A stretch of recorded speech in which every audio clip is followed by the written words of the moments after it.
안녕하세요. 저는 성경 속에 감춰져 있는 하나님의 비밀이신 예수 그리스도에 관한 신비의 말씀을 전하는 영마루입니다.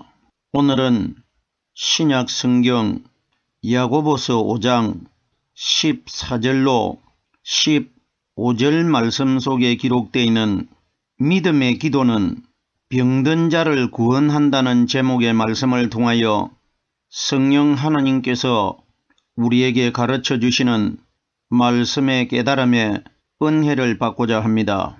그럼 야고보서 5장 14절 본문 말씀을 열도록 하겠습니다. 너희 중에 병든 자가 있느냐? 저는 교회의 장로들을 청할 것이요 그들은 주의 이름으로 기름을 바르며 위하여 기도할지니라. 오늘 야고보서 5장 14절과 15절에 기록되어 있는 이 말씀의 내용을 세상적인 사람의 생각이나 사람의 지식으로 성경에 기록된 대로 이 말씀을 깨달으면 오늘날 교회에서 교인들이 투표를 해서 뽑아 세운 장로들로 이 말씀을 깨달으면 이 말씀 속에서 예수 그리스도와 우리와는 관계가 없어져 버리고 세상에 있는 사람과의 관계로 이 말씀이 해석되어 버린다는 것입니다. 성경에 기록되어 있는 하나님의 말씀 전체는 다 영적인 말씀입니다.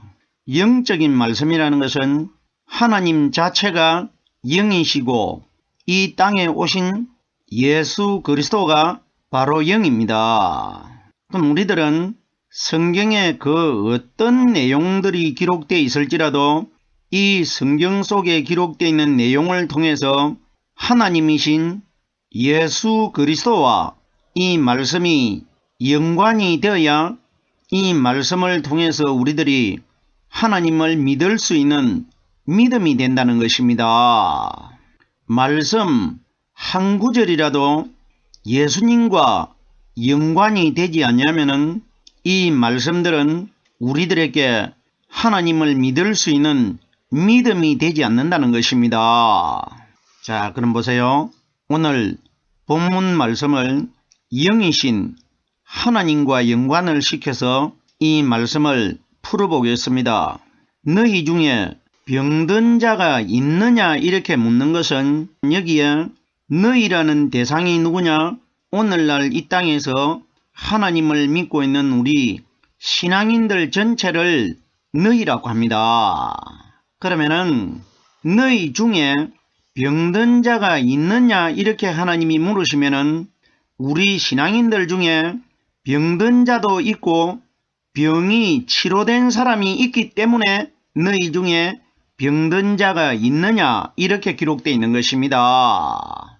이 말씀은 현재 이 땅에 살아가고 있는 우리들에게 이 말씀이 적용이 되어야 됩니다. 성경이 가리키는 병이 뭐냐? 아담의 죄를 가리킵니다. 그럼 보세요. 현재 이 땅에 살고 있는 우리들은 영적 시대, 성령 시대에 살고 있습니다. 그러면은 사람의 마음속에 아담의 근본적인 죄를 해결하기 위해서는 아담의 죄를 이기고 부활하신 오순절날 이 땅에 임하신 성령께서 우리 마음속에서 깨닫게 해주시고 가르쳐 주시는 이 말씀이 사단의 죄의 병을 이길 수 있는 무기라는 것입니다. 이 땅에서 성령의 말씀이 함께하는 사람들은 병이 마음속에 치료가 되어 있는 것이고 아담의 근본적인 죄를 그대로 가지고 있는 사람들은 병이 들어있다는 것입니다. 죄를 성령님을 통해 가지고 해결받은 사람이 있고 하나님을 믿기는 믿었는데 성령이 그 속에 없기 때문에 병을 치료받지 못한 사람들도 있기 때문에 너희 중에 병든 자가 있느냐 이렇게 하나님이 묻고 있는 겁니다. 다음 소절을 보겠습니다. 저는 교회의 장로들을 청할 것이요 우리들이 알고 있는 환경 속에서 볼 수 있는 사람으로 세워진 장로를 가리킨 것 아닙니다. 성경은 다 영적인 내용이 기록되어 있습니다. 자 보세요. 저가 누구냐? 병든 자입니다. 병들어 있는 자. 그럼 죄를 가지고 있는 자. 죄 문제가 해결이 되지 못한 사람을 저라고 합니다. 저는 교회의 장로들을 청할 것이요. 교회가 뭐냐? 이 땅에서 성령으로 말씀 깨닫고 있는 사람들을 교회라고 합니다. 이 말씀이 어디에 기록이 되어 있느냐? 고린도전서 3장 16절에 보면은 너희가 하나님의 성전인 것과 하나님의 성령이 너희 안에 거하시는 것을 알지 못하느냐? 성령이 바로 말씀 아닙니까? 말씀이 깨달아지는 사람이 성전이고 교회라는 것입니다. 그럼 여기에 저는 교회의 장로들을 청할 것이요. 교회가 성령으로 말씀 깨달은 사람입니다. 그러면은 죄 문제가 해결되지 않는 사람들은 교회가 되는 성령 받은 사람들을 만나가지고 성령의 말씀을 들어야 이 죄의 병이 치료가 된다. 이 원리라 말입니다. 교회의 장로들이라는 것은 이 땅에서 성령으로 말씀 깨닫고 있는 사람들은 많이 있습니다. 성령의 말씀을 깨닫고 있는 사람들을 장로들이라고 합니다. 장로는 기름 부음을 받았기 때문에 다른 사람에게 기름을 부어줄 수가 있지 않습니까? 그럼 기름 부음이 뭡니까? 오순절날 이 땅에 임하신 성령께서 나에게 가르쳐 주시고 깨닫게 해주시는 이 말씀이 나에게 기름 부음을 받은 것 아닙니까? 누가복음 4장 18절 말씀해 보면은 성령이 내게 임하시고 내게 기름을 부으시고, 정확하게 성경이 가리키는 기름은 성령의 말씀입니다. 저는 교회의 장로들을 청할 것이요. 청한다는 것은 어떤 교회의 장로들을 병들어 있는 자들이 기도 좀 해달라고 청한다 이런 원리가 아니고, 청한다는 것은 하나님의 성령의 말씀을 접하라는 뜻입니다.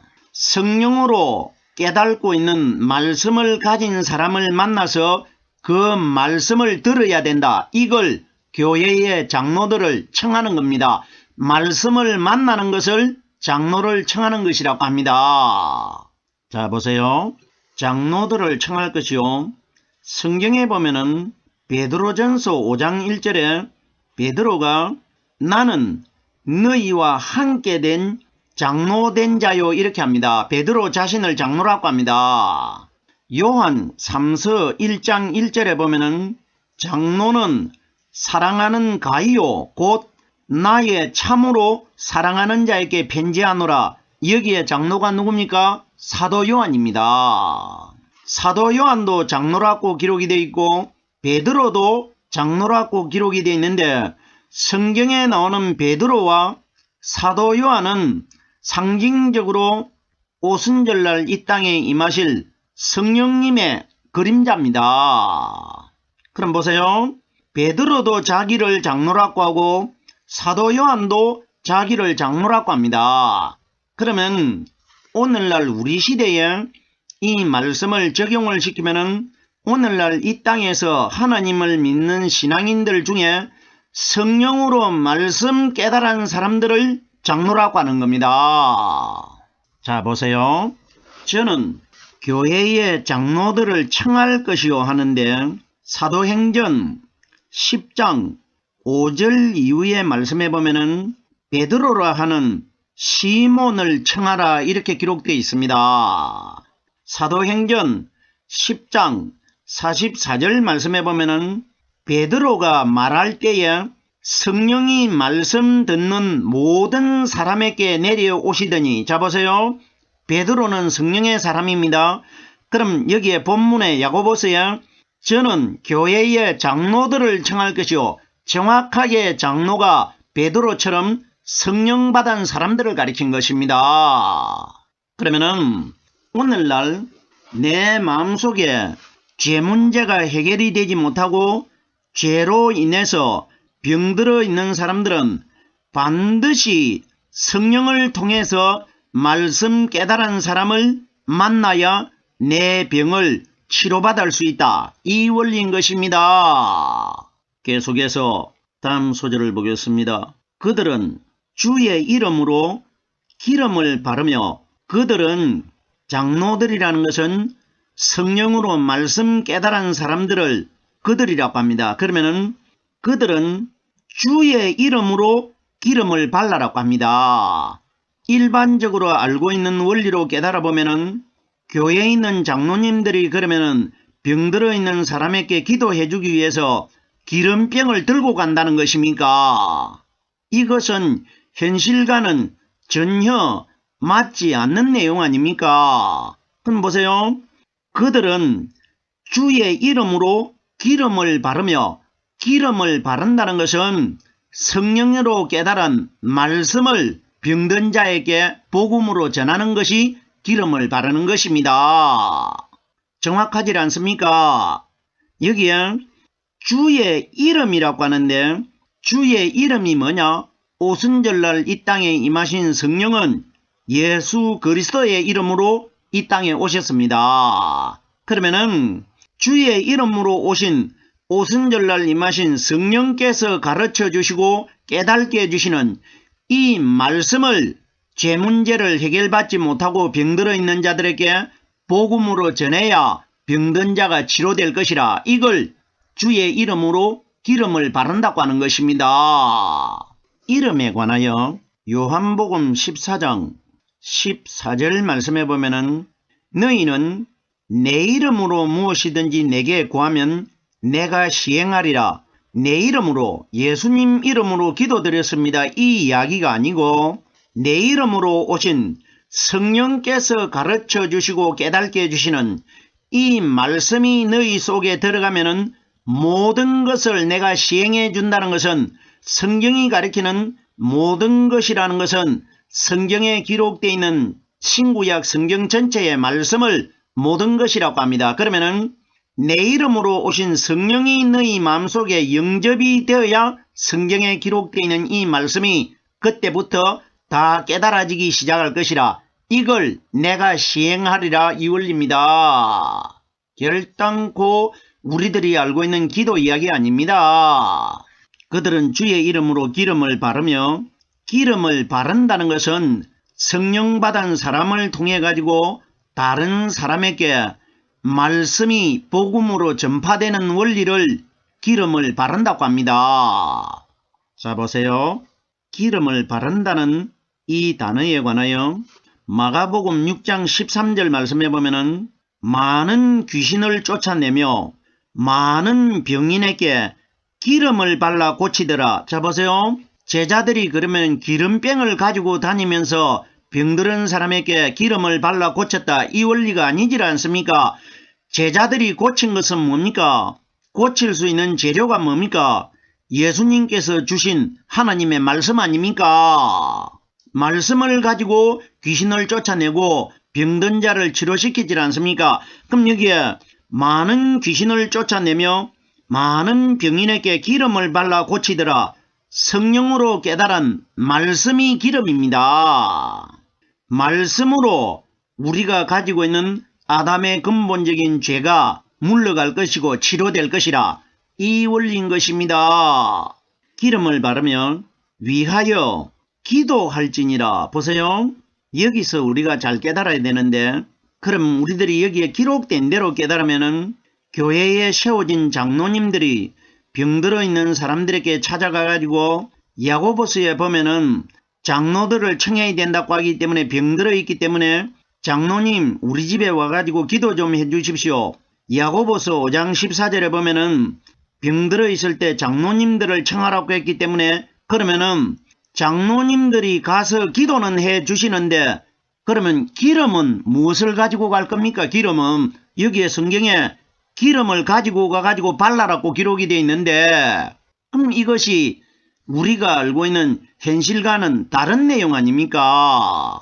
자, 보세요.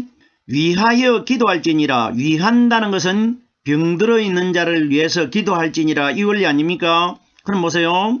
성경이 가리키는 기도라는 것이 구약시대 때에 오순절날 이 땅에 성령이 임하시기 전까지는 사람이 무릎을 꿇고 하나님께 기도하는 것이 맞습니다. 내가 원하는 것을 하나님께 알리는 것을 기도라고 하는데, 그러나 보십시오.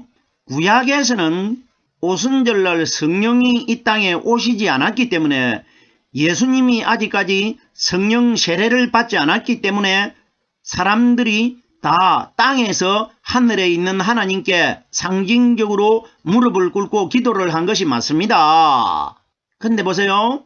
신약시대 복음시대 때는 구약시대 때에 하늘나라에서 기도를 들으셨던 그 하나님이 이 세상으로 오순절날 내려오셨습니다. 내려오셔가지고 구약의 기도를 들으시고 응답해 주신 그 하나님이 말씀을 통해 가지고 사람의 마음속에, 각각 사람들의 마음속에, 개개인 속에 들어오셨습니다.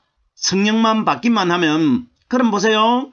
구약의 기도가 신약의 오순절날 이 땅에 임하신 성령께서 우리에게 가르쳐 주시고 깨닫게 해주시는 이 말씀이 구약의 기도를 대신하는 것이라는 것입니다. 이 말씀을 우리가 받아들이기가 굉장히 어려운 내용 아닙니까? 왜?